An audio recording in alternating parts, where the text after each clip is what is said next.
Maka bagi siapa saja yang memiliki harta senilai 1 ekor kambing sejak mulai tanggal 1 Dzulhijjah sampai tanggal 13 Dzulhijjah, wajib baginya untuk melaksanakan ibadah kurban. Cukup 1 ekor kambing untuk seluruh anggota keluarga. Maka ketika dia menyembelih, dia niatkan untuk dirinya dan istrinya dan anak-anaknya. Maka yang dapat pahala seluruh anggota keluarganya, bahkan termasuk kedua orang tuanya, baik orang tuanya itu masih hidup ataupun sudah meninggal. Dan Ibrahim membaringkan anaknya atas pelipisnya. Nyatalah kesabaran keduanya. Ibrahim dengan pisaunya siap menyembelih putranya. Ismail sudah siap untuk disembelih, dipotong lehernya. Ketika pisau itu digerakkan di leher Ismail, seakan ada tembaga yang melapisi lehernya. Maka leher Ismail tidak tergores sedikit pun. Dicoba di batu di sampingnya, hancur. Kemudian dicoba di leher Ismail, tetap tidak bisa. Pada saat inilah kemudian Allah memanggil dari langit. Wanadainahu ayya Ibrahim. Apa kata Allah? Iya, dipanggil Ibrahim dari langit. Kemudian Allah katakan, qad saddaqtar ru'ya. Apa kata Allah? Sesungguhnya kamu telah membenarkan mimpi itu. Qad saddaqtar ru'ya. Sungguh kau telah membenarkan mimpi itu. Inna kadzalika najzil muhsinin. Apa kata Allah? Sesungguhnya demikianlah kami memberi balasan kepada orang-orang yang berbuat baik. Iya. Inna dzalawal bala'ul mubin. Sesungguhnya ini benar-benar suatu ujian yang nyata. Belum pernah ada ujian sebelum kasus atau kisah ini, di mana seseorang harus dikorbankan, apalagi anak tercintanya, satu-satunya yang harus dikorbankan. Dan ini merupakan ujian yang sangat berat bagi seorang yang mencintai anaknya. Ini semata-mata adalah ujian. Dan ketika mereka sudah siap untuk melaksanakan ujian ini dengan ikhlas, Allah memberikan jalan keluarnya. Artinya bahwa Nabi Ibrahim sudah rela mengorbankan putra satu-satunya. Ismail sudah rela dirinya harus disembelih. Allah berikan jalan keluar. Apa yang terjadi? Allah datangkan domba dari surga. Wa fadainahu bidzibhin adzim. Apa kata Allah? Dan iya. Dan kami tebus anak tersebut dengan seekor sembelihan yang besar. Dalam tafsir Ibnu Katsir diterangkan, Allah datangkan domba dari surga, berjenis jantan, berwarna putih, bertanduk, bermata bagus, dan diikat dengan tali dari rumput samura. Itulah domba yang ideal, yang kita dianjurkan untuk mengikuti apa yang dicontohkan oleh Allah dan Rasul-Nya untuk melaksanakan pengorbanan yang terbaik. Maka Allah Jalla wa'ala menebus Ismail dengan sembelian tersebut. Maka tuntaslah, yakni berbagai macam ujian berat yang menimpa keduanya, yang akhirnya sampai hari ini Allah abadikan dan Allah sebut-sebut keduanya sebagai sebuah atas apa yang telah mereka lakukan untuk mewujudkan cintanya semata-mata karena Allah. Ibrahim memang cinta kepada Nabi Ismail, tapi Ibrahim lebih cinta kepada Allah. Ismail cinta kepada dirinya, cinta kepada bapaknya, tapi cintanya kepada Allah lebih dahsyat dari semuanya. Maka kita nanti berkurban pun demikian. Allah menguji cinta kita. Apakah kita lebih cinta kepada Allah ataukah kepada harta kita? Pas kita mau kurban, udah punya duit 5 juta, ternyata ada HP murah, baru. Kira-kira beli kurban, beli kambing, atau beli HP, Pak? Kenapa kok HP dulu? Oh ya, gitu ya. Kalau beli HP dulu, padahal niat duitnya untuk beli hewan kurban, tapi ternyata dibelikan HP. Ingat, jangan-jangan nanti HP-mu akan disembeli, ya kan? Artinya kau tidak dapat memanfaatkan HP-mu tersebut.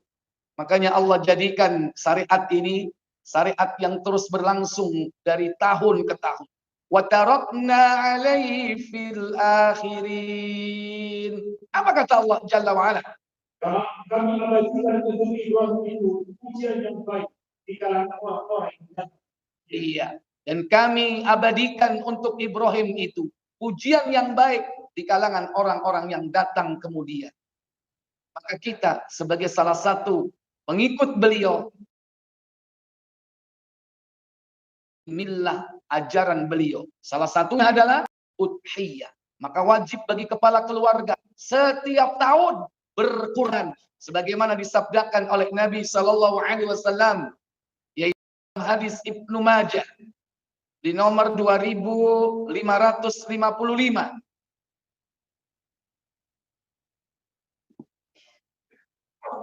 Saat itu beliau Shallallahu Alaihi Wasallam, Nabi kita, sedang wukuf di Arafah saat melaksanakan haji wada.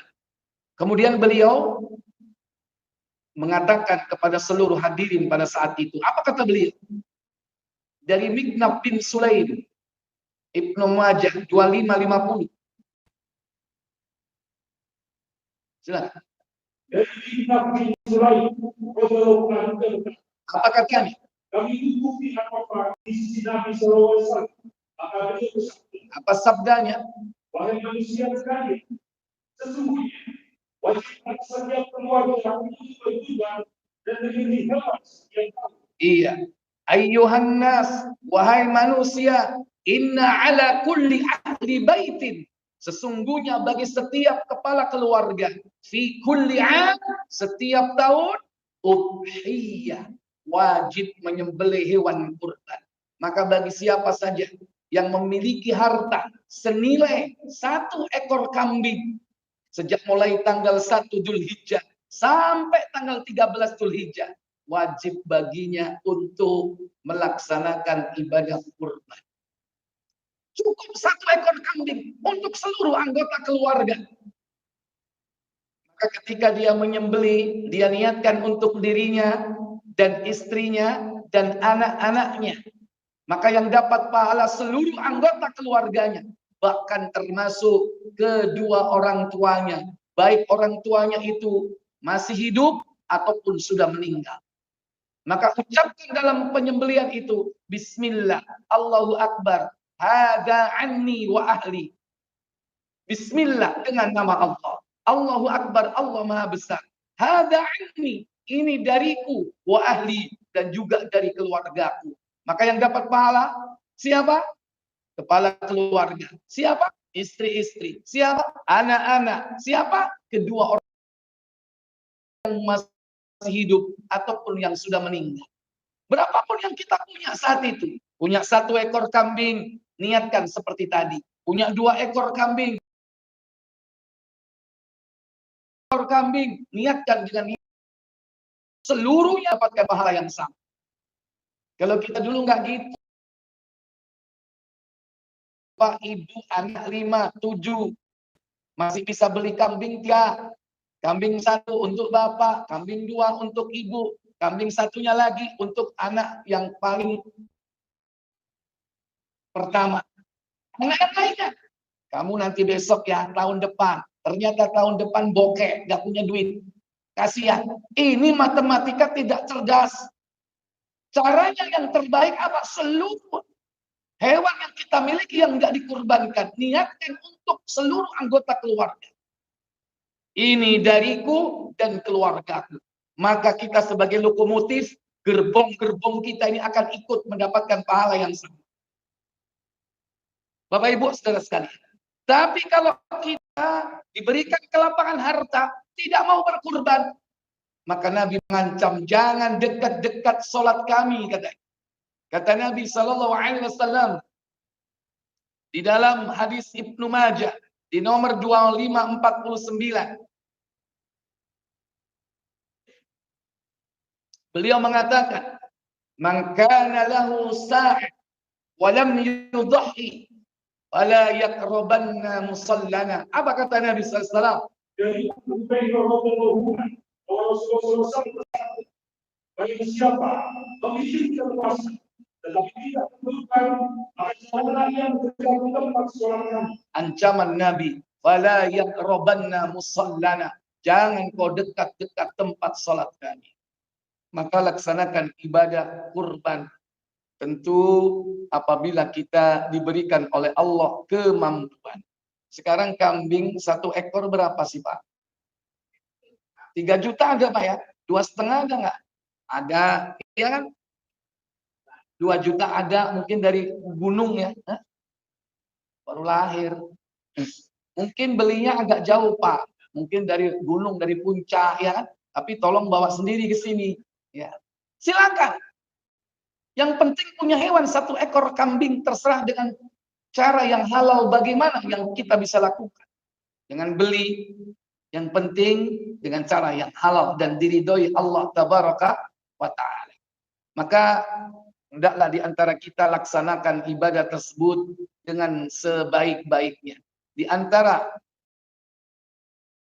dan mengerjakan kurban yang telah disampaikan oleh para ulama. Yang pertama, bahwa amal ibadah kita itu akan diterima, syarat pertamanya yaitu beriman kepada Allah. Kalau tidak beriman kepada Allah, itu bukan kurban. Datang bawa seekor kambing gede, katanya pengen kurban, ikut-ikutan kurban. Saya tanya, apakah itu kurban atau bukan? Karena dia tidak beriman kepada Allah, maka tidak dinilai kurban. Boleh nggak disembelih sebelum sholat Id? Malam harinya disembelih. Boleh buat panitia, tapi diam-diam Pak. Ya kan? Jangan ngomong sama yang punya, ya kan? Ya, sama. Seperti apa? Kurban dari perusahaan. Namanya kurban itu dari perorangan, nama orang, bukan nama perusahaan. Dari PT angin ribut, ya udah itu bukan kurban. Diam-diam aja nanti malamnya disembelih, Pak. Karena kurban itu kecuali kalau dari pemilik perusahaan. Atas namanya siapa? Orang, bukan nama perusahaan. Tapi nama perorangan, bukan keluarganya. Ini, ada yang seperti ini, datang dari instansi, datang dari perusahaan swasta dan sebagainya. Maka di sini harus dari orang yang mukmin, beriman kepada Allah, bukan dari orang-orang yang tidak beriman. Yang kedua, ikhlas, yaitu murni semata-mata karena Allah Jalla wa'ala. Yang ketiga, al-mutaba'ah, mengikuti tuntunan, mengikuti tata cara, etika, dan adab-adab di dalam berkurban. Di antaranya, adab dalam berkurban, pertama, ikhlas karena Allah. Yang kedua, tidak mencukur rambut dan kuku mulai tanggal 1 Dzulhijjah sampai hewan kurbannya disembelih. Berarti perorangan, artinya apa? Orang, bukan perusahaan. Kalau perusahaan siapa yang nggak nyukur kuku dan rambut? Apa seluruh karyawan? Tentu mereka tidak akan pernah setuju. Kemudian yang ketiga, memilih hewan kurban yang telah ditetapkan. Yang keempat, berkurban dengan hewan kurban yang ideal.